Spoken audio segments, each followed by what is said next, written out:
couronne de gloire. Bienvenue sur Frenchy Glam Fashion. Je vous invite à vous abonner, activer la cloche de notification, liker, commenter.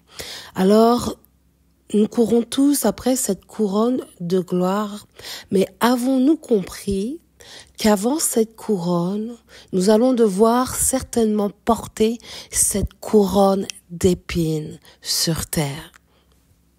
Oui, avant cette couronne de gloire que Dieu te réserve, tu vas peut-être devoir porter cette couronne d'épines. Beaucoup de chrétiens s'imaginent que juste aller à l'église, servir quelque part, faire sa prière du dimanche, ouvrir sa Bible sans la comprendre, sans chercher la face de Dieu, sans comprendre que ton chemin ne sera pas forcément facile et que tu devras faire face au rejet. Tu devras faire face à l'incompréhension. Tu devras faire face aux critiques. Tu devras faire face parfois à la souffrance. Tu devras faire face malheureusement parfois au manque. Tu devras faire face à ce que l'homme ne te dit pas. Parce qu'on a tendance à donner un évangile de prospérité, un évangile où tout va bien, un évangile où tous nos problèmes vont être résolus, un évangile où lorsque tu arrives dans une église, tu n'auras plus de problèmes. Mais j'aimerais te dire qu'en réalité, lorsque tu vas accepter Jésus-Christ dans ta vie, tu vas faire face à des défis. Tu vas faire face à des épreuves. Non pas que Dieu ne sera pas avec toi, non pas que Dieu ne sera pas de ton côté ou pour toi, mais tout simplement parce que la vie est un défi. Et on peut retrouver dans le chapitre de 1 Pierre les différentes souffrances par lesquelles Christ va passer.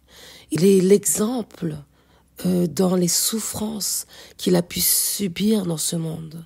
Lui qui était juste pour des injustes, afin finalement d'amener tout le monde à Dieu.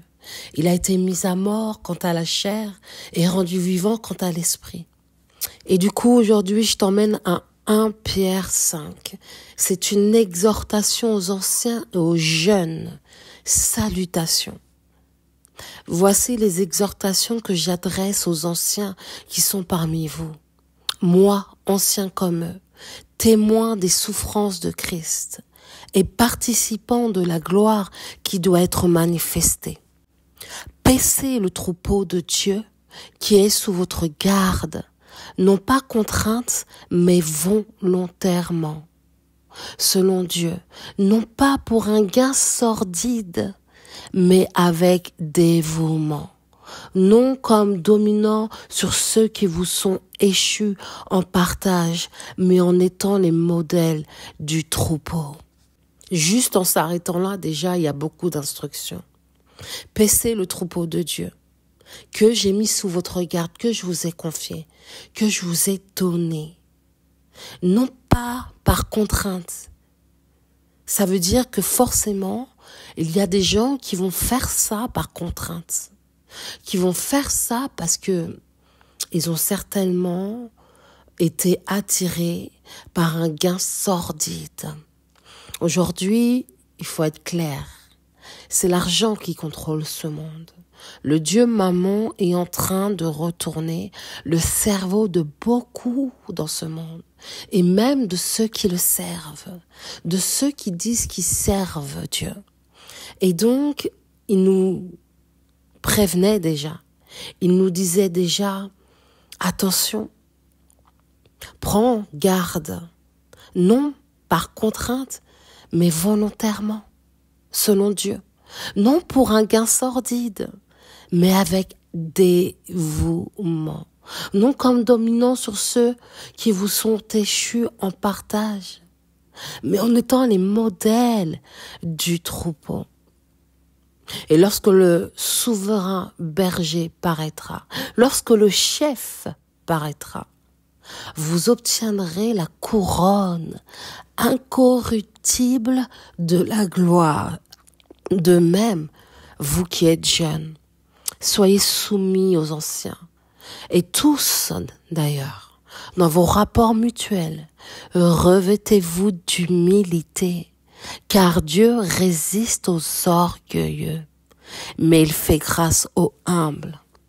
Humiliez-vous donc sous la puissante main de Dieu, afin qu'il vous élève au temps convenable, et déchargez-vous sur lui de tous vos soucis, car lui-même prend soin de vous.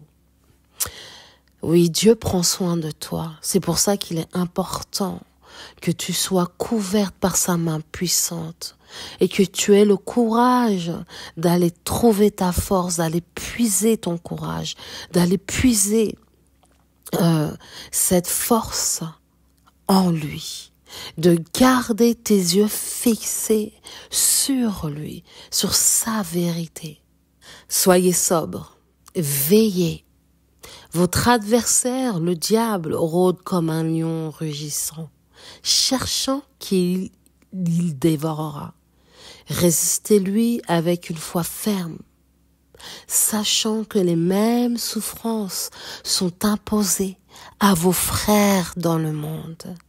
Et aujourd'hui, on est conscient que d'autres chrétiens dans le monde sont persécutés jusqu'à la mort, persécutés jusqu'à la haine, persécutés jusqu'à se faire violenter. Mais nous devons rester sobres et nous devons persévérer.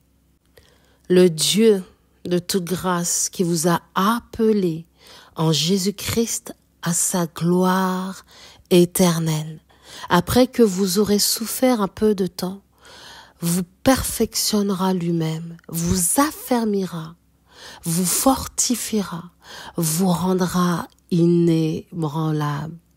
À lui soit la puissance au siècle des siècles. Amen. C'est par Sylvain, qui est à mes yeux un frère fidèle, que je vous écris ce peu de mots, pour vous exhorter et pour vous attester que la grâce de Dieu à laquelle vous êtes attachés est la véritable. L'Église des élus qui est à Babylone vous salue, ainsi que Marc, mon fils. Saluez-vous les uns les autres par un baiser d'affection.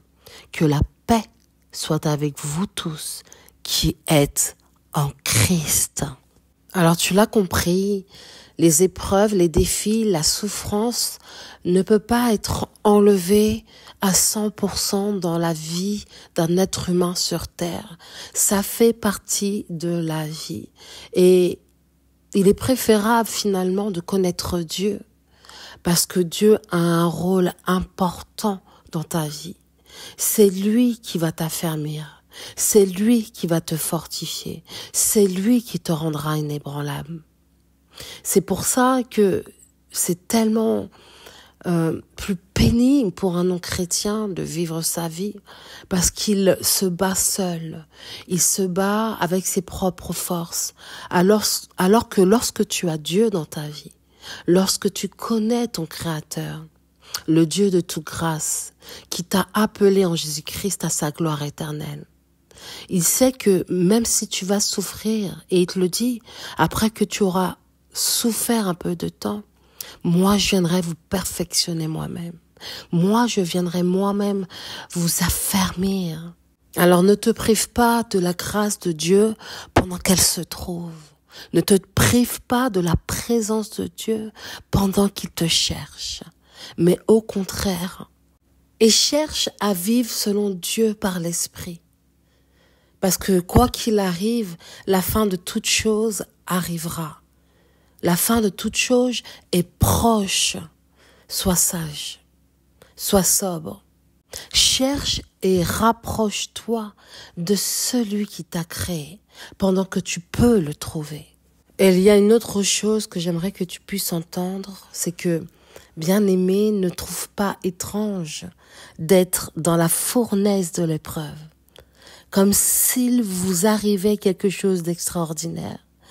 Réjouissez-vous au contraire de la part que vous avez aux souffrances de Christ, afin que vous soyez aussi dans la joie et dans l'allégresse lorsque sa gloire apparaîtra.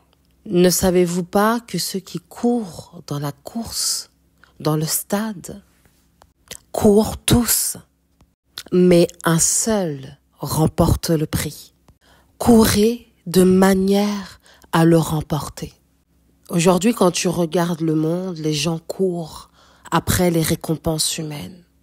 On court après l'approbation humaine. On court après le fait que notre travail soit valorisé, que notre personne soit élevée par des humains. Et donc, c'est une espèce de couronne corruptible. Mais Dieu veut nous donner une couronne incorruptible. Une couronne que personne ne pourra t'enlever. Une couronne qui te sera donnée par celui qui sonde et qui connaît ton cœur. Quand tu regardes les humains récompensent souvent selon leur ego, souvent selon leur regard, selon leur façon de voir aujourd'hui, selon l'apparence, selon le peu qu'ils savent sur l'autre. Mais en réalité, la couronne que Dieu va te donner, c'est une couronne que lui seul sait pourquoi il te la donne. Et peut-être même que tes voisins, ta famille, tes frères et sœurs en Christ ou tes frères et sœurs de sang ne comprendront pas. Mais le plus important, ce n'est pas que les gens comprennent. Le plus important, c'est ce que Dieu décrète. Et c'est ce que Dieu sait de toi. Garde cette foi jusqu'à la fin de ta course, jusqu'au retour de Jésus.